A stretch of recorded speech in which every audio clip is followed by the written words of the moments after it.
Guys लोग कैसे हैं आप लोग। आज हम लोग पढ़ेंगे क्लास 11th का चैप्टर 1 केमिस्ट्री का some basic concept of chemistry के बारे में। तो चलो पहले हम लोग जानते हैं इस चैप्टर का नाम जो है, इस चैप्टर का नाम है some basic concept of chemistry, जो कि यूनिट 1 का पार्ट है। तो कॉन्सेप्चुअली पहले हम ये बात समझेंगे कि केमिस्ट्री होता क्या है इस चैप्टर में। देखो केमिस्ट्री ज़्यादा कुछ नहीं, केमिस्ट्री साइंस का एक ऐसा ब्रांच है जहाँ हम लोग पढ़ते हैं कोई चीज़ कैसे बना है, उसके अंदर क्या क्या केमिकल यूज हुए हैं और बहुत सारी चीज़ों को हम लोग जानते हैं, उसे हम लोग केमिस्ट्री कहते हैं। जैसे मान लो कि हमारे शरीर में कौन कौन से रिएक्शन हो रहे हैं, हम किस किस चीज़ों से मिलके बने हैं, ये सारे ही चीज़ जो होते हैं वो केमिस्ट्री के अंदर आते हैं।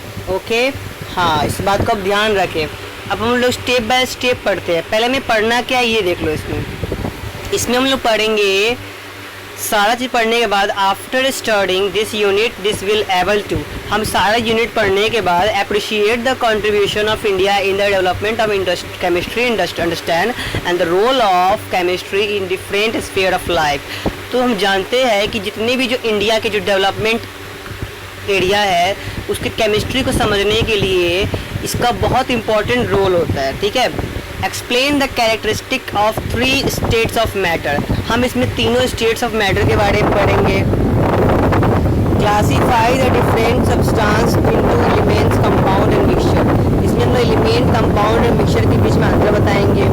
Use the scientific notation and determine the significant figure, मतलब इसमें हम लोग साइंटिफिक नोटेशन यूज करेंगे और सिग्निफिकेंट फिगर के बारे में भी पढ़ेंगे। Difference between the precision and the accuracy, इसमें हम लोग प्रिसाइजन एक्यूरेसी के बारे में पढ़ेंगे। प्रिसाइजन मतलब होता है कि उससे कितना करीब है, एक्यूरेसी मतलब वो कितना एक्यूरेट है। फिर हम लोग उसमें कुछ बेस यूनिट के बारे में जानेंगे। फिजिकल यूनिट मतलब बेस यूनिट को फिजिकल यूनिट के अकॉर्डिंग कन्वर्ट करना सीखेंगे। और explain the various law of chemical combination, और हम लोग कुछ केमिकल कॉम्बिनेशन कुछ लॉ पढ़ेंगे। Appreciate the significant of atomic mass and average atomic mass, molecular mass and the formula mass. Okay, हाँ, ये चीज़ भी हम उसके बारे में पढ़ेंगे। तो उसमें हम इसमें मास निकालना सीखेंगे, एटॉमिक मास निकालना सीखेंगे, एवरेज एटॉमिक मास निकालना सीखेंगे, मॉलिक्यूलर मास निकालना सीखेंगे एंड फार्मूला मास निकालना भी सीखेंगे। और इसमें हम लोग मोल और मोलर मास मतलब बहुत सारे कंसंट्रेशन के बारे में सीखेंगे। जैसे बोल रहा है calculate the mass percentage of one of the component element constituting a compound, मतलब कंपाउंड में कितना मोल रहेगा, उसका मोलर मास मतलब क्या होता है, उसमें क्या कंपोनेंट मिलेगा, उसका मास परसेंट निकालने सीखेंगे। और कुछ इंपेरिकल फार्मूला बोलते हैं ना, determine the empirical formula and the molecular compound molecular formula and for the compound for the given experimental data, इसमें जो दिया गया डाटा होगा ना उसका हम लोग इंपेरिकल फार्मूला या फिर इंपेरिकल फार्मूला या फिर मॉलिक्यूलर फार्मूला को भी फाइंड आउट करेंगे, यानी कि निकालेंगे। परफॉर्म द स्टोकियोमेट्रिक कैलकुलेशन, और इसमें कुछ स्टोकियोमेट्रिक कैलकुलेशन के बारे में भी हम लोग धीरे धीरे करके पढ़ेंगे। ओके, इस बात को आप लोग ध्यान रखें। चलिए अब हम लोग जानते हैं, आते हैं बुक पर। बुक में क्या कह रहा है समझिए। बोल रहा है इसमें केमिस्ट्री के बारे में। केमिस्ट्री जो है ना, chemistry is the science of molecules and their transformation. It is the science so not much of one of the 100 element but of the finite variety of molecules that may be build from them, मतलब बोल रहा है कि chemistry जो है ना वो एक प्रकार का ऐसा साइंस है मॉलिक्यूल्स का, मतलब केमिस्ट्री का ऐसा साइंस है जहाँ पे कोई मॉलिक्यूल्स कैसे ट्रांसफॉर्म होता है, कैसे बनता है, उस मॉलिक्यूल्स के अंदर क्या क्या एलिमेंट पाए जाते हैं ना, उन सब के बारे में इसमें हम लोग अध्ययन करते हैं, स्टडी करते हैं। क्या अब आगे क्या कह रहा है, और इसमें कह रहा है, देखो कह रहा है science can be view as a continuing human effort to the systematic knowledge for describing and understanding nature. तो साइंस का हम लोग यूज़ करके हम अपने आसपास की ह्यूमन की इफोर्ट डाल के थोड़ा वो मतलब उपकर नहीं है, साइंस का यूज़ करके और खुद का थोड़ा सा दिमाग यूज़ करके इफोर्ट डाल के ना आप साइंस से बहुत सारे चीज़ों को समझ सकते हो, नेचर को समझ सकते हो, नेचर के बारे में जान सकते हो और बहुत सारे चीज़ों का अनुमान तक लगा सकते हो। इसलिए साइंस हमारे लिए इम्पॉर्टेंट है। ओके, फिर इसमें बोल रहा है, नेक्स्ट पॉइंट बोल रहा है यू हैव टू हाँ, तो एक मिनट ऐसे रोटेट कर लेते तो ज़्यादा बेटर रहेगा आई थिंक। रोटेट करना तो ज़्यादा बेटर रहेगा, जिससे हाँ अंडरस्टैंडिंग पावर हम लोग का बढ़ेगा। ओके हाँ, आगे बोल रहा है you have learn in your previous classes that we come across diverse per substance percent in the nature and change them into daily life. तुमने पिछले क्लास में पढ़ा होगा, याद होगा तो, कि उसमें जो कहते नहीं across the diverse present in nature, मतलब कि बहुत सारे चीज़ है जो कि हमारे नेचर में प्रेजेंट है। एग्जाम्पल में हमने बहुत से पढ़ा था, और हमारे डेली लाइफ में बहुत सारे चेंजेस होते हैं, जैसे कुछ स्लो चेंज होते हैं, कुछ फास्ट चेंज होते हैं। आपने पढ़ा ही होगा ना मेरे ख्याल जूनियर क्लास में। हाँ, उसके बाद बोल रहा है कर्ड फॉर्मेशन फ्रॉम मिल्क, दूध से दही कैसे बनता है, विनेगर से चीनी शुगर, मतलब विनेगर कैसे बनता है, चीनी कैसे बनता है, शुगर केन कैसे बनता, शुगर केन से कैसे बनता है चीनी, फिर उसके बाद शुगर केन जूस कैसे बनता है, फिर prolonged time and rusting of iron, मतलब कुछ समय बाद जो लोहे में जंग क्यों लगता है, are the some example of changes which can across in many times. ये सारे चेंजेस है जो कि हमारे डेली लाइफ में होते हैं। देखो हमारे डेली लाइफ में बहुत सारे चेंज होते हैं, दूध से दही बन गया, बारिश हो गया, आंधी आ गया, तूफान आ गया, दूध से दही बन गया, घी बन गया, मक्खन बन गया, मिठाई बन गया, जलेबी बन गया, कुछ बनते रहना, मतलब ये सारे चेंजेस जो हैं हमें इसमें पढ़ने हैं। ओके हाँ, इसको आप लोग ध्यान में रखेंगे। गुड। तो ये सारे रिएक्शन जो हमारे लाइफ में होते हैं। फिर बोल रहा है for the shake of convenience science is सब डिवाइडेड इनटू वेरियस टाइप।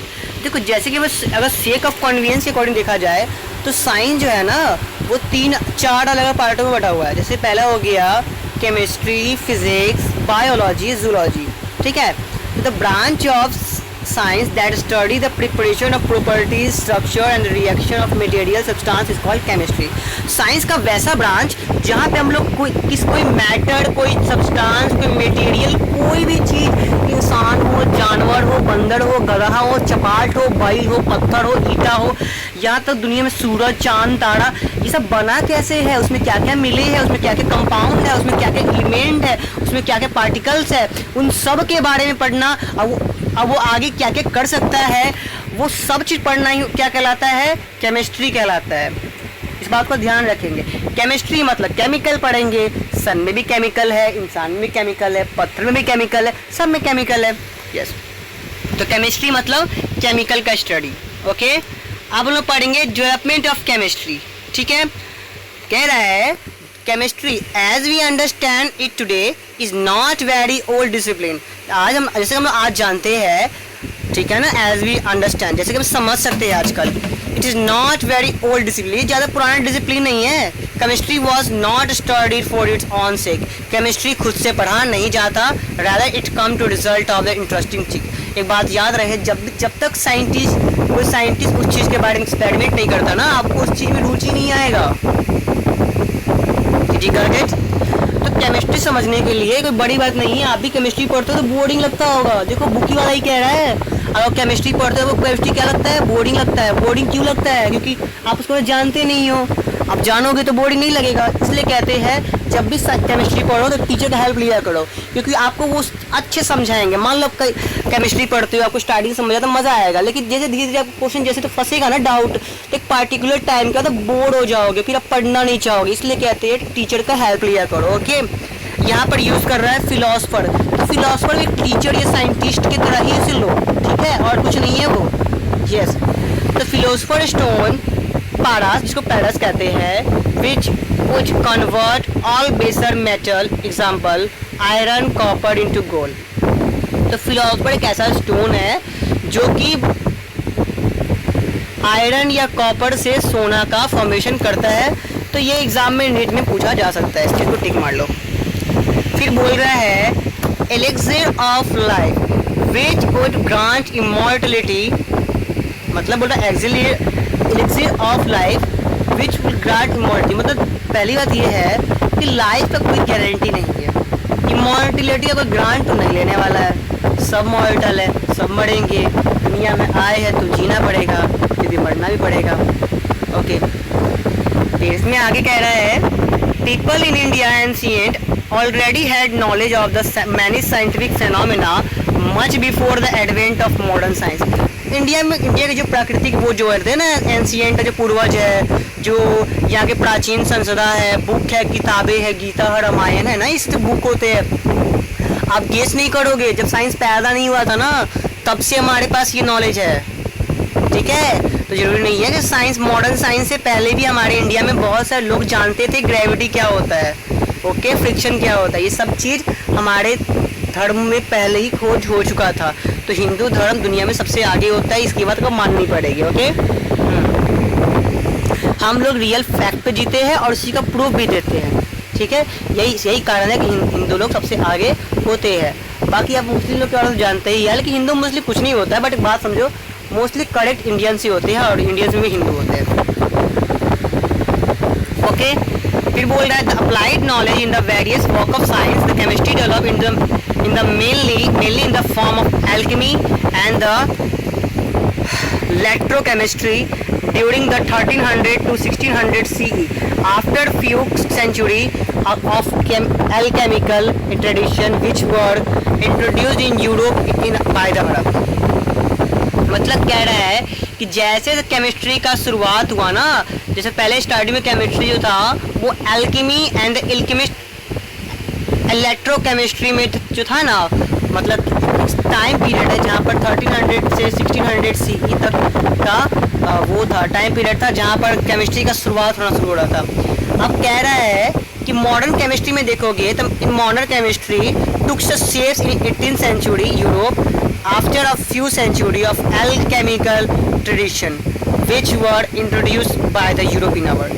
मतलब कि अगर तुम मॉडर्न केमिस्ट्री को देखोगे यूरोप के 18th सेंचुरी में, तो वहाँ के जो एल्केमिकल ट्रेडिशन है ना वो आज कुछ अलग तरीके के ही दिखते हैं, जो कि अरब द्वारा किया गया था, okay, good.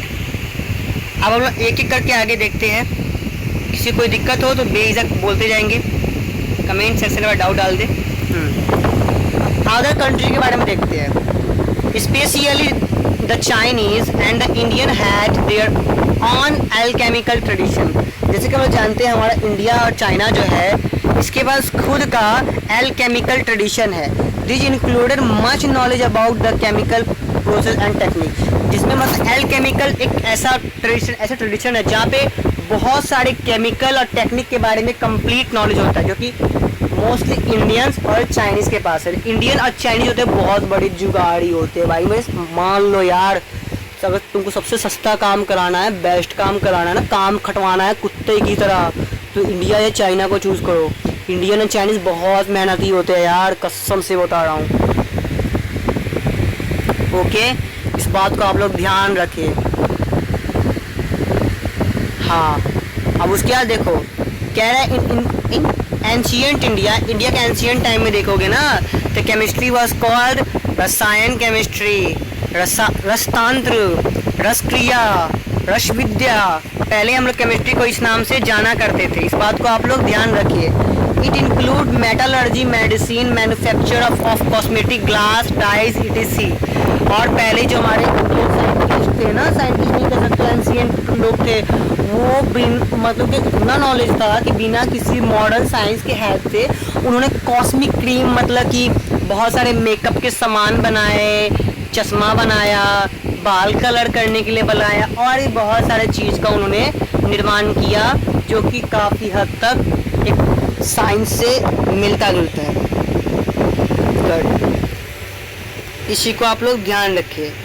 Systemic excavation eight मोहेंजोदाड़ो के टाइम पीरियड में देखा जाए और हड़प्पा के टाइम में, जैसे कि हम जानते हैं कि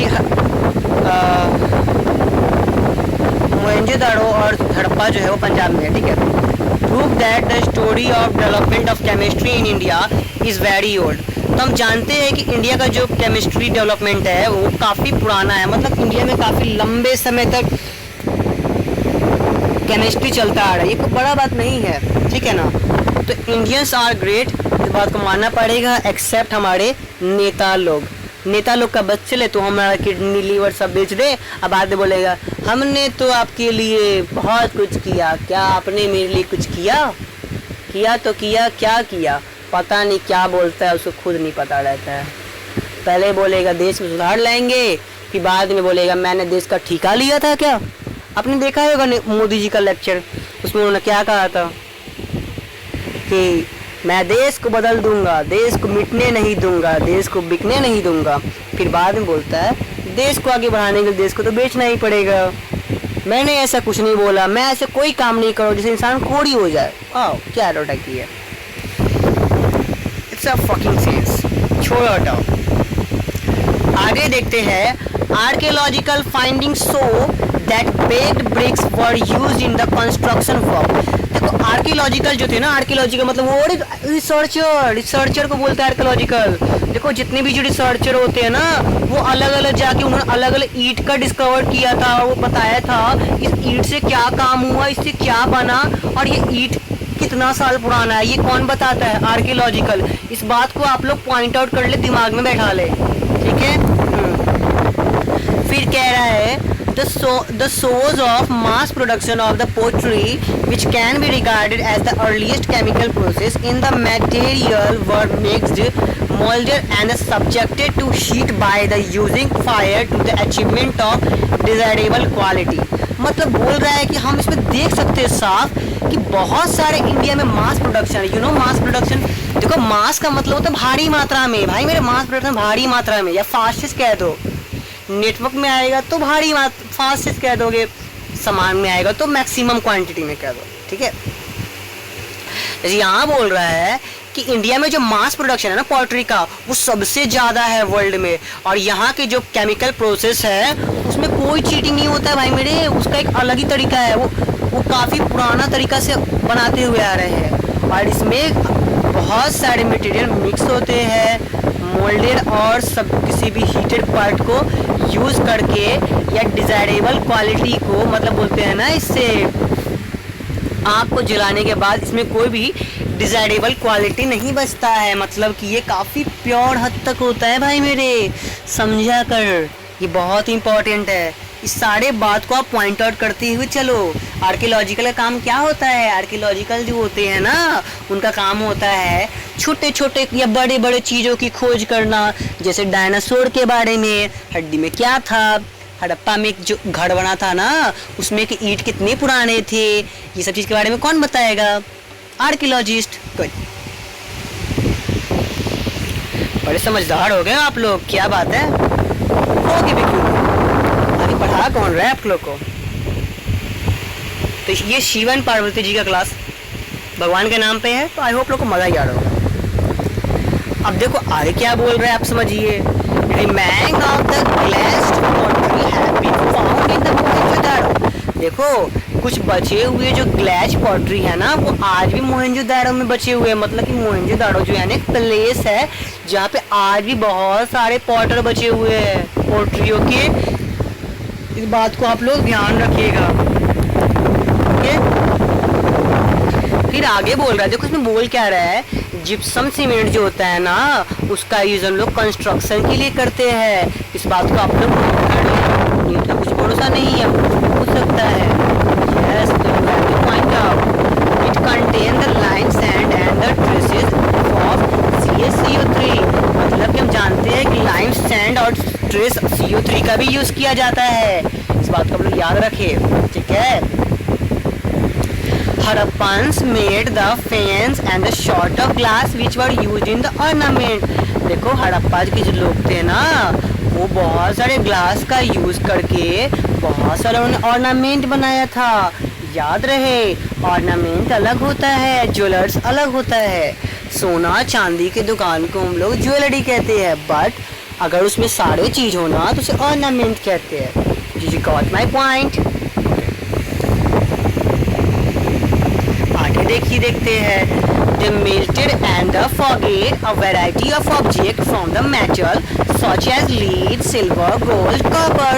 देखो हम लोग जानते हैं किसी भी सोना मतलब कुछ ऑर्नामेंट बनते हैं ना, हमारे कान के झुमके हो गए, हमारे नथनी हो गए, हमारे पायल हो गए, हमारे बहुत सारे गहने होते हैं ना, वो डायरेक्ट सोना चांदी लोहा से नहीं बनता। उसे बनाने के लिए हमें लोहा को, सोना को, चांदी को पिघलाना पड़ता है। घेरा को सही शेप में काटना पड़ता है, तब जाके हम कोई चीज शेप पाते हैं और हमें वो गहना के रूप में मिलता है। तो लड़कियों समझदार रहो, क्योंकि आपको यूं ही गहना नहीं मिलता है, लड़के लोग को बहुत मेहनत करना पड़ता है। आप समझ रहे हो ना, अपने मेल फ्रेंड के बॉयफ्रेंड को, हस्बैंड का केयर किया करिए। ओके, अब आगे क्या बोल रहा है, the improve of hardness of copper making artifact by the using of arsenic. देखो फिर बोल रहा है कि देखो जैसे बहुत से कॉपर जो होता है ना काफ़ी हार्ड होता है, और अब डायरेक्ट उसका वो बना के पहन लो ना, माला बना के, तो आपका गला कट जाएगा, जिस कारण से उसे मुलायम करने में बहुत मेहनत लगती है, जिसमें हम लोग आर्सेनिक और टिन का यूज़ करते हैं, जिससे वो बहुत मुलायम हो जाता है। तो लड़कियों ध्यान रहे, लड़कों का इज्जत करो और लड़कों भी ध्यान से लड़की का इज्जत किया करो, दोनों एक से मिल के रहा करो, ठीक है। हाँ, good. A number of glass objects were found in the Maski and in South India. देखो इन साउथ इंडिया में एक मास्की नाम का सिटी होता है या प्लेस है जहाँ पे बहुत भारी मात्रा में ग्लास पाए जाते हैं। याद रहे 1000 से लेकर 900 BCE में हस्तिनापुर और तकजिला इन नॉर्थ इंडिया में 100 से 200 BCE में बहुत सारे वो पाए जाते थे सीसा। इस बात को पॉइंट रखना, ठीक है। The glass glaze were the colored by the addition of coloring agent by the metal oxide. याद रखना कि ग्लास और जो ग्लेज होते हैं ना वो मेटल ऑक्साइड द्वारा पेंट किए जाते हैं। क्यों पेंट किए जाते हैं, बातों को समझो। क्योंकि उस ग्लास में डायरेक्ट आप पेंट नहीं कर पाओगे ना, पेंट करने के लिए आपको मेटल चाहिए, मतलब एक मेटल पिघला कर दूसरे मेटल के ऊपर पेंट किया जाता है। You got my point? Okay, आगे बढ़ते हैं। अब देखो कॉपर मेटलर्जी का मतलब होता है कॉपर में क्या क्या मिलाया जाता है, ठीक है। कॉपर मेटल में क्या क्या मिलाया जाता है, तो कह रहा है इंडिया में देखा जाए तो Indian dates the copper metallurgy in Indian dates back to the beginning of the chalcolithic culture in the subcontinent. देखो इंडिया में देखा जाए ना तो एक कैल्कोथिलिक नाम का एक कल्चर है जो कि सब कॉन्टिनेंट में मनाया जाता है। इसकी शुरुआत पता है तुमको कहाँ से हुई थी, याद रखना इंडिया से हुई थी। ये जब बहुत इंपॉर्टेंट पॉइंट है। Yes, good. बोल रहा है there are much archaeological evidence to the support the view and that technology for the extraction of copper and the iron was developed indigenously। देखो मतलब क्या बोल रहा समझ रहे हो, इंडिया में बहुत सारे आर्कियोलॉजिक है जिसके पास एविडेंस है, प्रूफ है, वो बता सकते हैं कि कोई भी कॉपर या आयरन से कोई चीज़ कैसे बनता है। तो आप लोग ध्यान रहे, आर्कियोलॉजी को बहुत नॉलेज होता है, इस बात को आप लोग समझते हो कि नहीं समझते हो। अब देखिए हम लोग आते हैं इंडियन धर्म के अकॉर्डिंग। चलिए, अगर आप लोग देखते हैं according to Rigveda the tanning of leather and dyeing of the cotton were practiced and during the 100,000 to 400 BCE the golden gloss of the black polished ware northern India could not be replicated and still is a chemical mystery। Did you got it? अगर आप देखो ऋग्वेद के अनुसार, देखो ऋग्वेद के अनुसार जो tanning होता है ना, टैनिंग और जो कॉटन के बारे में जो डाइंग होता है उसके बारे में जो ऋग्वेद है ना वो 1000 BC में ही बता दिया था, 1000 से लेकर 400 BC। सोच रहे हो भाई मेरे, इतना पहले बताया था जब तो इंसान को सोच भी नहीं रहा होगा, साइंटिस्ट जन्म भी नहीं लिया होगा। इसलिए कहते हैं भाई मेरे ऋग्वेद बहुत पुराना है, हमारे धर्मों में बहुत कंप्लीट नॉलेज है, आप समझा करें। Okay, the golden gloss of the black polish ware of northern India could not be replicated. मतलब बोल रहा है इंडिया की जो बहुत सारे ब्लैक पॉलिश जो गोल्डन ग्लॉस है ना उसमें वो जो है ना नॉर्थ इंडिया के बहुत सारे जगह रेप्लिकेट कर जाते हैं, मतलब मुझे बदला नहीं जाता है, वो बस हिस्ट्री रह गया है बन के। Okay, did you got my point? याद रहे इंडिया में बहुत सारे मिस्ट्री है, बहुत सारी चीज़ बना ली है बट इंसान को पता ही नहीं है बना कैसे है, क्योंकि बनाने वाला ही टपक चुका होता है।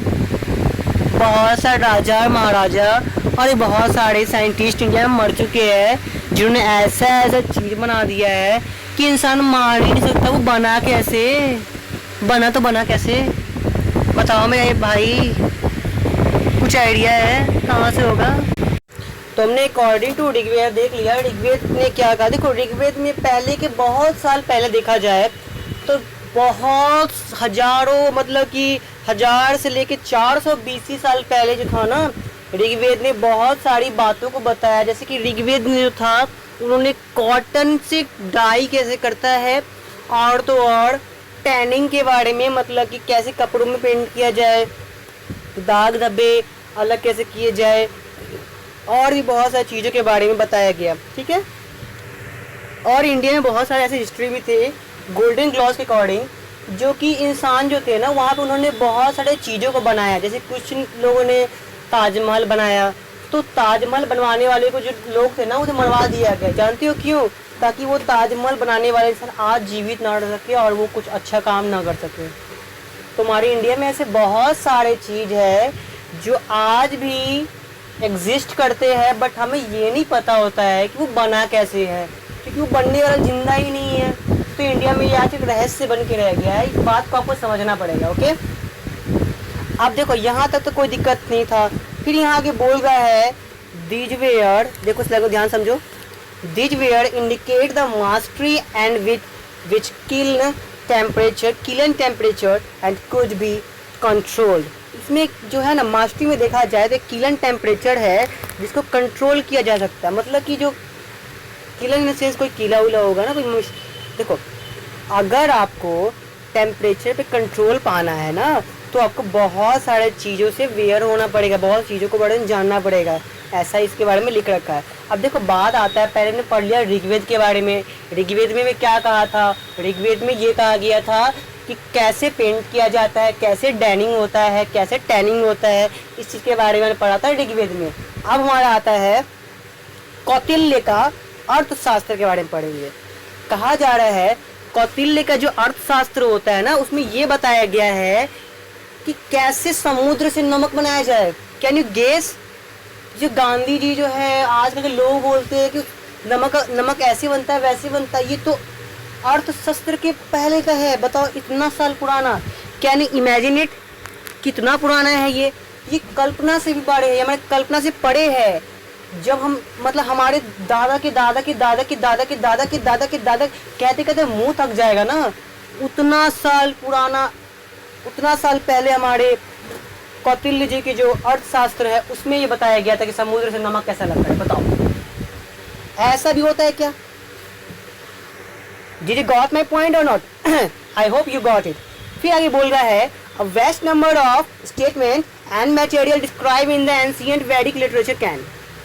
देखो बोल रहा है इंडिया में जो है ना, बहुत लंबी मात्रा में जो है ना स्टेटमेंट्स और मटेरियल को डिस्क्राइब किया गया। मतलब कि इंडिया में बहुत सारे ऐसे बातों को कहा गया है, बहुत सारे ऐसे चीज़ों को बनाया गया है और उसे वैदिक मटेरियल की तरह करके दिखलाया गया। मतलब कि इंडिया में बहुत सारे ऐसे चीज़ है जो कि पढ़ के और उसे देख के बहुत सारे चीज़ों को सीख सकते हैं। और यहाँ पे से Vedic literature can Vedic literature can be shown to the agree and with the scientific finding. देखो वैदिक जो होता है ना, वैदिक नॉलेज जो होता है वो हमें साइंटिफिक नॉलेज भी देता है। इसलिए हम कहते हैं हमें वेद का ज्ञान होना चाहिए। दुनिया में हर एक व्यक्ति जो होते हैं उन्हें वेद का ज्ञान इसलिए देना चाहता है। देखो बात ऐसा नहीं है, देखो हर इंसान को कहा जाता है। देखो जो मुस्लिम लोग होते हैं, आज एक टॉपिक बताता हूँ, जो हिंदू मुस्लिम का कैटेगरी, हालांकि दोनों ही बेटर है, बुरा कोई नहीं होता, अच्छा कोई नहीं होता है, हम सब एक है। बट मुस्लिम लोग जो होते हैं ना, उनको उनके सीनियर जो होते हैं बहुत सारे गलत बातों को सिखाते हैं।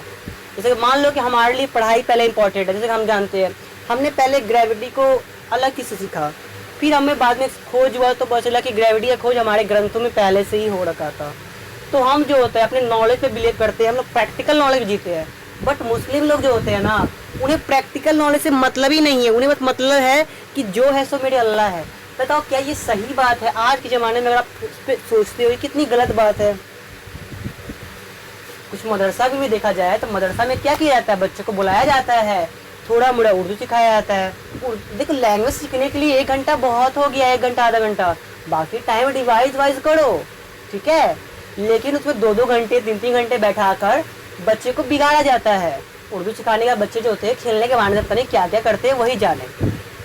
यही कारण है कि आज के ज़माने में मदरसा का जो एजुकेशन रेट है इतना टट्टी हो रखा है, आप नहीं गेस करोगे। हमारे यहाँ के सरकारी स्कूल का भी 10% ऑक्यूपाई नहीं कर सकता मदरसा, इतना मदरसा गिरा हुआ है। अब नहीं गेस करो, मदरसा बहुत पिछड़ा हुआ है।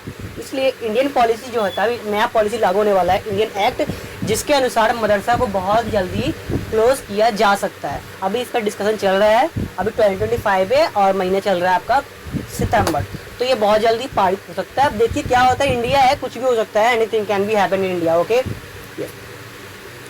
अब आगे देखिए, अब इसमें कुछ बोल रहा है कॉपर के बर्तन कैसे बनते हैं। क्या आपने कभी सोचा, बताओ क्या आपने कभी सोचा? देखो नॉर्मली देखा जाए तो हम लोग के इंडिया में बहुत सारे बर्तन होते हैं, आयरन के होते हैं, गोल्ड के होते हैं, सिल्वर के होते हैं, और भी न जाने कौन कौन से ornament and terracotta disc and painted grey and the potter have been founded in the many archaeological sites in the north India. हमारे नॉर्थ इंडिया है ना, तो बहुत सारे आर्कियोलॉजी, मतलब बहुत सारे ऐसे चीज़ है ना जो आप देख के अचंभित रह जाओगे। इंडिया में बहुत सारे यूनिक टाइप के, बताओ जितना एक देश का जीडीपी नहीं होता है ना, उतना तो हमारे देश में खजाना था जो अंग्रेज लूट के चले गए। ओके, इस बात को ध्यान रखें। ओके, याद रहे, कॉपर यूटेंसिल, आयरन, गोल्ड, ये जो ऑर्नामेंट्स होते हैं ना, इनसे बना हुआ जो बर्तन होता है, जो झुमका उमका होता है, जो टेराकोटा डिस्क होता है, ये जो पेंट करने के लिए जो लेयर आता है, ये सब जो होता है ना नॉर्थ इंडिया में बनाया जाता है। और इसके बारे में जो है ना आर्कियोलॉजिस्ट ने पहले ही स्टडी कर लिया था, आपको ये बात को समझना पड़ेगा। ठीक है, अब उसके बाद बोल रहा है Sushruta Samhita explaining about the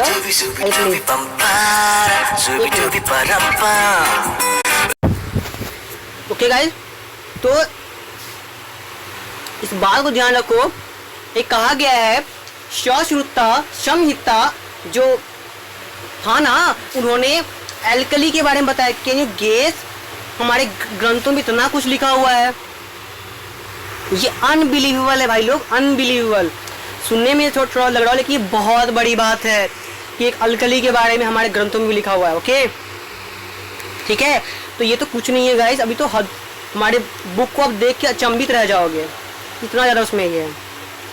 okay, the Charaka Samhita mentioned ancient and Indian who knew how the prepared sulfuric acid, nitric acid and oxide of copper, tin and zinc, sulfate of copper, zinc and iron and carbonate of lead iron। ठीक है, इसको ध्यान रखेंगे। चरक संहिता जो थे उन्होंने बहुत सारे बातों को मेंशन किया था, वो इंडियन थे, वो बहुत सारा चीज़, sulphuric acid, nitric acid, oxide of copper, tin, zinc, sulphur, copper, मतलब कॉपर सल्फेट, जिंक और भी कार्बन का जो कैसे बनता है वो सब चीज़ के बारे में जानते थे भाई मेरे, इतना नॉलेज था, तुम गेस नहीं कर सकते भाई मेरे।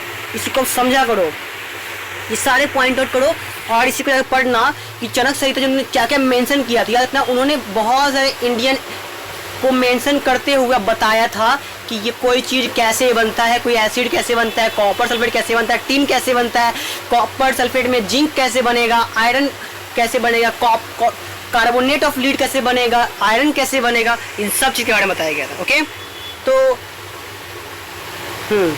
ओके, वेट फॉर 5 मिनट्स, इसका बताते हैं हम।